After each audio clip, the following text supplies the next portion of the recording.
Welcome to the MSDW podcast. I'm Jason Gumpert, editor at msdynamicsworld.com, and it is time for a news roundup. I'm joined once again by assistant editor Eamon McCarthy-Earls. And hey, Eamon, welcome.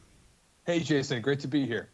Great to have you. And as we got ready to record today, a few new things sort of dropped into our laps, and I thought we would start with those.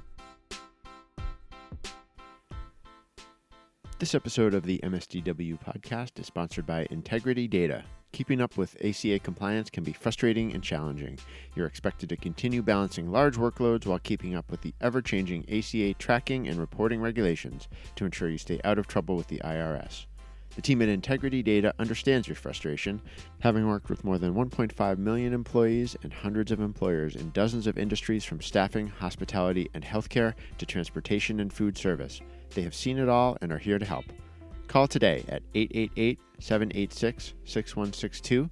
That's 888-786-6162, or visit integrity-data.com.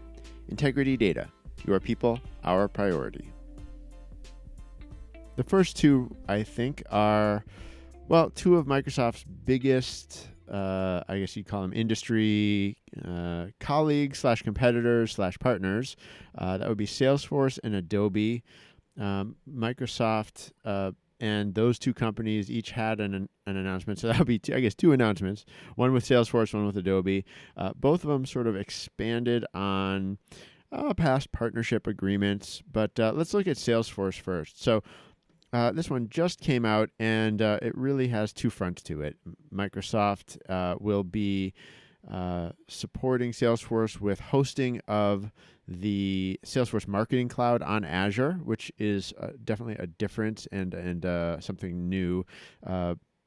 Most, as far as I know, of Salesforce's sort of hosting is done either with AWS or with Google Cloud in terms of, it seems like more of the sort of cloud services that Google offers as opposed to infrastructure. But this gets Microsoft into their, their sort of infrastructure play from Salesforce, which I think is big to them. And then on the other side, they've reached an agreement to improve the integration between Salesforce applications and Microsoft Teams, which, as we've been seeing in recent months, is a huge priority for Microsoft and presumably for the shared clients of the two, many of whom are Office 365 or Microsoft 365 Cloud productivity customers, as well as Salesforce customers. And at that scale, I think both companies have an interest in making them happy. Yeah, I think it's very interesting. We've seen quite a bit this year, a lot of these kind of overlaps with companies that have traditionally almost been Microsoft's competitors in many areas, where increasingly it seems that there's efforts to collaborate and attempt to better meet customer demands. And I guess we'll probably see more of that going forward. Yeah, there's a long history with between obviously Microsoft and Salesforce. There was a big, I was going back through past coverage when we wrote up this today's, and there has been, for example, back right after Satya Nadella became CEO, there was a Salesforce partnership announcement, and it kind of irked. It tells you how long ago it was. It was still Dynamic CRM, and it kind of irked CRM partners, I think, because of some of the wording and some. It's funny, so they still use some of the same wording. So like when on a Microsoft announcement, they'll quote Mark Benioff, and he'll say, it's great to have the leading CRM working on Azure, talking about Salesforce. And he's been using that language for years, and Microsoft just lets it slide. They, I guess, just take that with take the good with the bad in that sense, that they'll agree to put that in their own announcement. But I think it's sort of par for the course at this point. And it's at times an acrimonious relationship. They obviously fight with each other in certain ways. One thing that was not mentioned here was on the Salesforce announcement was Open Data Initiative, which makes me think Salesforce is not yet really interested in being a part of that. But someone who is a part of that, and this is a little segue here, is Adobe. And Adobe is the other partner of Microsoft's with whom they had a joint announcement this week. They announced really kind of a range of new and improved integration points between the companies. It touches Dynamics 365, it touches LinkedIn, Azure, Adobe Sign, Marketo Engage, Adobe Campaign. So, I mean, really a range of them. It was really even the announcement itself was a couple of long bulleted lists just sort of explaining where all these things are going and what they're all doing. I mean, Adobe Sign was a big part of it. I think Microsoft's really seems to be committing to sort of making that one of their primary e-signature solutions out there. I think it expanded its language support. It works with Teams now. It works on Azure data centers in Europe. It works with Azure AD for single sign-on for Adobe Sign. I'm trying to think if there's anything else in that announcement. Just improved integration with Marketo Engage, which used to be Adobe Experience Cloud, for orchestrating "quote unquote" personalized multi-channel marketing and sales campaigns and workflows. So yeah, I just probably a sign that. And I think open data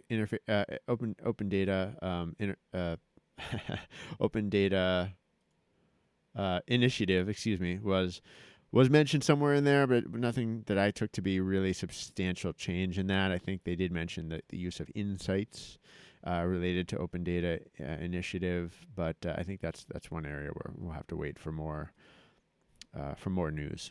So those were those two. Anything you wanted to add? Interesting.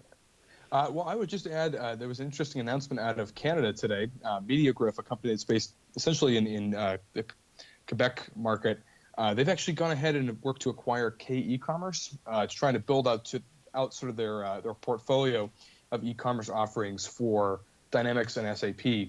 And this is actually interesting because they gave away a little bit more detail than some of these announcements have, indicating that they're acquiring K-e-commerce for about 15 million Canadian dollars. And then also issuing $238,000 of MediaGriff shares, subject to approval by the Toronto Stock Exchange. So very interesting kind of consolidation as MediaGriff works to grow its market, particularly with the acquisition of K-e-commerce's 600 plus customers in the U.S. So there's definitely some interesting consolidation and announcements coming out of the partner channel on a continuous basis. Yeah, that was a notable acquisition. K-e-commerce is one of the players in the e-commerce space that operates heavily in the Dynamics ecosystem as well as other ecosystems. And so when you see an acquisition like that, I think it's a sign that this market does remain active, I guess you would call it, in terms of either other software companies being acquisitive or other parties in the space. It's always an interesting element of the channel to watch. So yeah, and that was again just some kind of brand new news in the last day or so. You did some interesting coverage of Microsoft's announcement that it's dropping the margins for Dynamics and sort of shifting things with perpetual licenses. Right. So this was news that really came out to partners internally and through Microsoft's partner source, and I think through just sort of communications between partners and their Microsoft representatives. But not everyone had heard of it when I got note of it and started asking around. Some people had heard, some people hadn't. But essentially what's happening is sort of a realignment of the incentives that Microsoft's putting in place for how it discounts the price of on-premises licenses for basically all the Dynamics products. Those margins are going down by 10%. So if you were getting 45% margin, you will now get, starting April 1st, 2020, you'll get, what did I say, 45? If you're getting 45, you'll get 35% margin. And I had one very interesting quote from a source who said, if partners are upset with this, they only have themselves to blame, more or less. It's probably worth reading the whole thing, but there are still cases where partners will try to sell the on-prem, and they're willing to even just dig out 10% of a discount to their customer and just take it out of their kind of very generous margin. And with that going away, that won't happen as much, and it'll stop making on-prem as appear to be as competitive or in the customer's eyes as maybe it does today amongst some partners. We had a really good and helpful quote from Toby Bowers at Microsoft explaining more about Microsoft's thinking and how they're actually adapting other details around new incentives and increased incentives for adding new cloud customers and transitioning Dynamics on-prem customers to the cloud. And so he explains what a lot of those are. And those are not things that are brand new, but hopefully any partner that wasn't aware of them might want to take a look and see what those incentives look like too. I think it's just a very straightforward rebalancing, but it took some people by surprise that I heard from when they did get word of it. It's just another sign of where Microsoft's priorities are. Well, speaking of Microsoft's priorities, we got to hear quite a bit about many of their priorities, both from a product side and sort of a strategic direction perspective at the recent Ignite conference. And you actually had a chance to attend that in person. I did, yeah. This was my first Ignite. It was a really strong event. I mean, quite a bit of Dynamics focused coverage. A lot of the leaders from product teams who were there who presented and some who even made themselves available for interviews and so forth. I mean, I was looking at the list of items that we covered there, and it really does run quite a range of topics. Just to hit on a couple of them that we could maybe talk about here. So, one of the things I took away was sort of the growth in the D365 finance and operations customer base. Microsoft seems to be very happy with that growth. My latest estimate, and this is not official, but I feel it's a pretty solid number, is that there are at least 1,100 companies now live in production on finance and operations right now. I believe that number could be a little higher. That could just be a number based. Microsoft often just focuses on the cloud, and if there's another 10%, for example, that are on-prem, that might not be factored in there.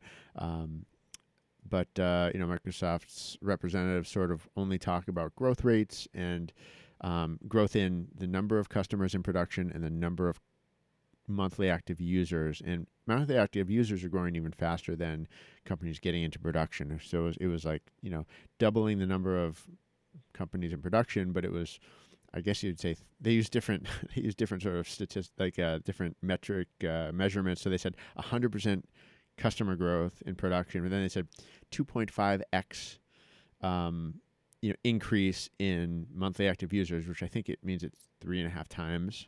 So I think that's certainly like 300. Some confusing statistics. Yeah, there so it's sort of non-mathematical, sort of not sort of official, or I don't know, sort of unconventional sort of numerical communications. Or I take 2.5x to mean basically 350% of where it had been, but I don't know. I guess someone could disagree with me on that. But anyway, I think they're trying to say that they're not just adding customers; they're growing the user bases of the ones they already had, and I think that's a good sign. And I did hear informally that there is a number for like the total number of deals of F&O, and that it's a very good number. I think that could be up over 6,000. I don't know for sure. That's really just a guess on my part, as opposed to the 1,100, which I think is a little more solid. Anyway, the other thing I thought was interesting, just thinking of F&O, was they showed off dual write demos of dual write sort of in action. It's still in preview, but the sort of idea of pushing events out to CDS and having, information and validation driven by CDS, but very carefully orchestrated with F&O seems like it's getting better. I don't think it's pervasive and fully there, but I think there's some very good examples of it now that I outlined from what I saw. So that's really one of those areas I'm looking forward to continuing to follow, because I think with that will really create a very, very interesting story for sort of using the full suite, and then it'll filter down to Business Central perhaps in the future as well. Absolutely. I think dual write is a very, very interesting feature. I had a chance to do an interview recently with a member of the Stoneridge software team on this topic. They've tended to work pretty closely with the dual write feature as it's come out in preview, and had previous experience working with some of the data integrator functions that Microsoft made available, which sound like they were quite a bit clunkier and difficult to work with in many cases, and also very limited. And they seem very enthusiastic from their perspective as a partner in ISV about what dual write offers. So it'll be very interesting to get that article out there very soon with their perspectives and see how this really impacts things for Dynamics users. Right. Yeah. It really. I think clunky is a good word. I think the data integrator works, but people are not huge fans of it. And I think the other side of this dual write is some of the advances happening with common data service overall. I have a little more to write about that I think I left out of my Ignite coverage, and I'll hopefully incorporate that soon. But some of the things I saw there around the ways it's being strengthened around business rules, around security, around policies, I guess you'd say, security policies. I think all of that is also going to factor into sort of what dual write really is capable of. So I think it's different. These different things sort of moving forward together that are really going to play a part in its success. So yeah, definitely worth continuing to follow. What else? So we had Teams integration, right? I think that was on our list here. Yes, definitely. I think it's just one of those overarching themes also that Microsoft has made Teams a priority. It's not news, but with Power Platform sort of as its own sort of top level product area in the company now, not sort of as part of Dynamics. The ability to put apps and put automation from Power Platform into Teams and make them part of that environment, as Microsoft kind of tries to urge more and more companies to use Teams for everything, getting business application interfaces and anything automated sort of tied in there is going to be big, and I think we got signs of that from a few, and I picked up on signs of it from an interview and from some presentations I saw. So I tried to integrate that into a little bit of the coverage around Teams. And let's see. Oh, well, there was the high level Azure message, right? And you sort of watching on that. Yeah. So Azure was certainly a key theme here, and obviously for us with MS Dynamics Worlds, we've been expanding to cover Azure in greater depth. This was really interesting to see. They had a session called Invent with Purpose on Azure that really it was a whirlwind of a session in terms of what it covered. They really emphasized a lot of the growth of Azure infrastructure, up now to 54 Azure regions, 135,000 miles of fiber, 160 edge sites, 20,000 peering connectors, to just run off a few of the stats that they shared with everyone. They're very big on emphasizing some of their virtual machine technology, and including some of the largest VMs by storage and by capacity on the market today. Integrations with NetApp, VMware, Cray, new tools for developers. They also emphasize changes to Azure Stack, which is getting renamed Azure Stack Hub, because they're actually creating 3 different sets of devices under that. One being a ruggedized version of Azure Stack that they did a nice demo of throwing on the floor to prove that they could make it work after chucking it on the ground. And there was also quite a bit of other emphasis, really staying on message with some of the mixed reality capabilities that they've touched on throughout the year. Things like HoloLens, for instance, training workers at PACCAR, the parent company of Kenworth Trucks, if I'm getting that correct, and quite a bit of an emphasis on all of that. All right, excellent. Yeah, I mean, Azure moves in so many directions. They have to sort of cover so many different so many different areas when they're sort of keynoting it at an event like Ignite, because the people who are there. My sense, again, having been my first time, that there's a lot of a very heavy IT employee presence at Ignite, and so I'm guessing that was one of the real sort of highlight sessions of the week.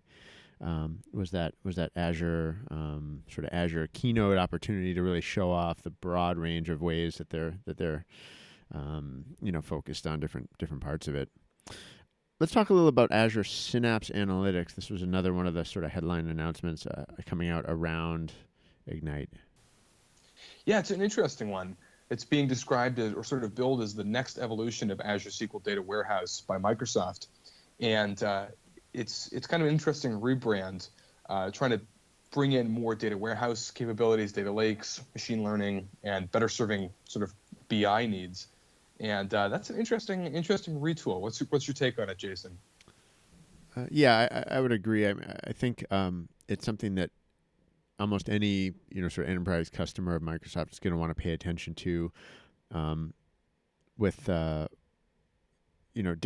warehouse needs are always a fairly complex topic, and even when we've had guests talking about data warehousing and data lakes in the past, I'm always a little hesitant to kind of make too much of a conclusive statement. But I think for something like this, companies that use Azure SQL Data Warehouse will certainly be very interested to see sort of what this means for them.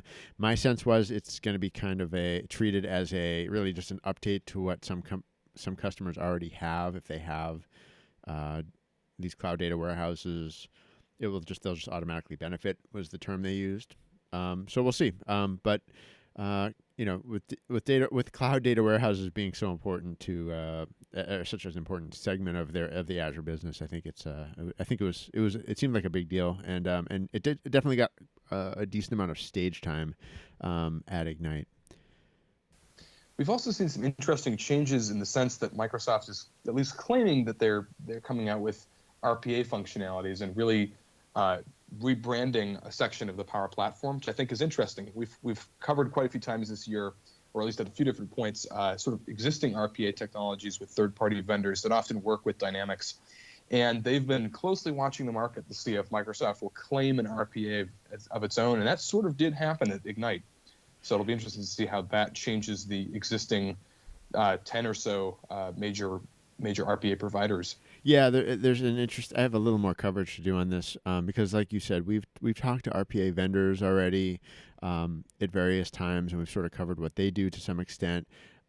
We noticed. I think I noticed. It was 3 quarters ago, maybe now. Microsoft mentioned RPA in one of its earnings calls as that's what flow is. Sort of this was way back, 6, 9, 12 months ago, and I noticed it anyway. I'm sure other people did too, and I didn't think it was probably the right term to use. But now they introduced something that kind of makes it more like RPA. It's this UI flow tool, which allows you to record screen screen interaction for legacy system and so forth. And it does really open up some pretty cool automation scenarios.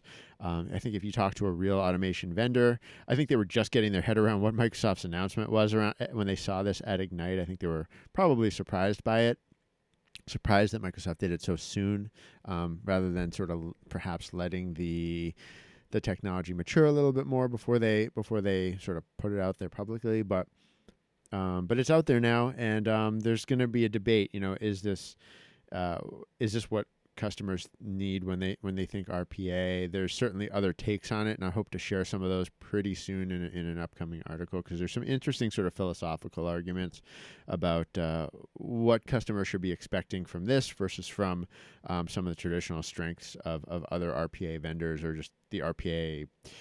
I don't know what you call it, sort of ethos in sort of designing a solution that uses it. So anyway, and I just know from our readers, a lot of people who are our subscribers really really care, seem to be interested in RPA, just judging by interest in ebooks, interest in articles we published about it, that and webcasts and so forth. That it's a topic that's not going away. I think so many companies seem to understand that anything that can sort of automate processes is going to be sort of the future of enterprise solutions. So, without getting too much further into it, it certainly was a notable one, kind of early, and just from Ignite, it was sort of early in the week that became a big deal. Even just one other note, when I saw it being demoed at the event, they were showing an example where.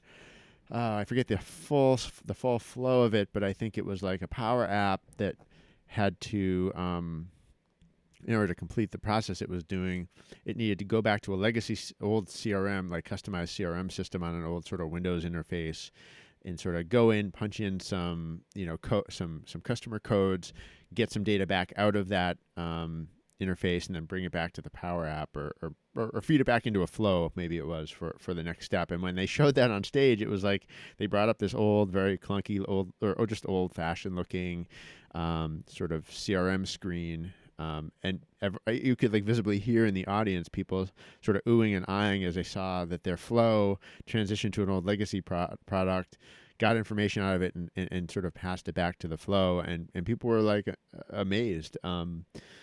It was very, I mean, that's very nuts and bolts, I think, for what a lot of RPA vendors already do. But it really made an impact on the audience. So I think things like that are of interest. Well, I know another thing that's very interesting for D365 users is the shifts going on with customer engagement. Can you speak to that as well? All right, yeah, let's see. So there was an observation, and I believe it was Microsoft MVP Yuka Niranen who noticed this, and I then caught on to it by reading his blog, which I linked to in a little piece that I did, which talks about sort of this branding update, another branding update for Dynamics 365, or just so the way they've been sort of reshuffling and reorganizing the various tools, and the gist of it is that the term customer engagement, which has been used to kind of collect about 5 different apps into sort of an umbrella package, if you will, that no longer is going to apply to the public cloud SaaS offerings. It's going to just be a flatter sort of layout of all the apps. None of them sort of grouped together, at least not under customer engagement anymore. So there's a sales app, and the apps are still there. They're just not called customer engagement. Customer engagement, as a term, will still refer to the collection of apps delivered on premises. So that's what customer engagement will mean, apparently. And it has a couple of important it indicates a couple of important things. It indicates that online, it's all about, there's the Power Platform, then there's including Common Data Service, and then there's first-party apps from Microsoft under the Dynamics 365 brand that run against the Common Data Service and run against or alongside the Power Platform. Then there's so there's no there's no SQL Server. There's no sort of infrastructure that you really specifically deal with as a customer. You're just it's cloud apps, a cloud common data service, and that's your experience more or less. Then there's on-prem, which is the customer engagement sort of app that you install with infrastructure, with a database, with an application layer and all that. And it's not the Power Platform. It's not the Common Data Service. So it's really becoming 2 completely separate things in Microsoft's view. And I think it means they'll be supported differently. They'll be released differently. The architectures probably won't, they'll probably share a lot in terms of architecture. I mean, everyone still knows there's databases and so forth, but in the cloud. But really they're diverging in a more meaningful way than they have in the past. And this is one of the sort of very firm signs of that. So without going too much further into it, I think the other point I made in the article was, these branding changes are a big headache for partners, and they've been complaining about this for years. But when Microsoft changes something like this, even if it makes it more accurate, even at a very sort of deeply philosophical level like this, the complaint is, you're a partner, you have a call with a prospect, you have 30 minutes of their time. If you spend 20 or 25 minutes of that just trying to straighten these details out, it's a problem, because, you don't get that many chances to get onto those types of calls, and you hate to feel like you're just ironing out confusion for much of that time. You want to be talking excitement, you want to be talking solutions, you want to be talking pain points. You're showing off your understanding and your all that. So that's been a point of contention with partners forever. I mean, I'm guessing channel partners in lots of channels have a gripe similar to that from time to time. But this doesn't make it any easier in a sense, I guess, because it's just one more thing to absorb, and a change that has to sort of work its way through the materials and the branding and the website and everything else. Speaking of branding, I think it's interesting how we're seeing D365 Commerce take over from D365 Retail. In this article you did on this topic, I was struck by the stats for retail to date. 9.8 million checkouts processed per month, 5,600 stores using the POS. So it's definitely seeing quite a bit of use currently. But again, this seems like another situation where there'll be a little bit of a tricky explanation for partners trying to make the sale potentially. Right, and I think you're referring to the piece I wrote, sort of talking about and comparing the Dynamics 365 Commerce solution, which had those stats revealed recently, with other competitors out there who are in the e-commerce space who um, took note of the fact that Microsoft just changed their product name from Dynamics 365 Retail to Dynamics 365 Commerce, added a I guess what competitors consider a pretty new and untested, commerce engine, e-commerce engine around the retail solution, and they're going forward with it. And that's exactly the case. I mean, we'll certainly link to it. And I don't think I have time to get into it deeply, but it sort of raises the question: is Microsoft getting into the e-commerce business for real?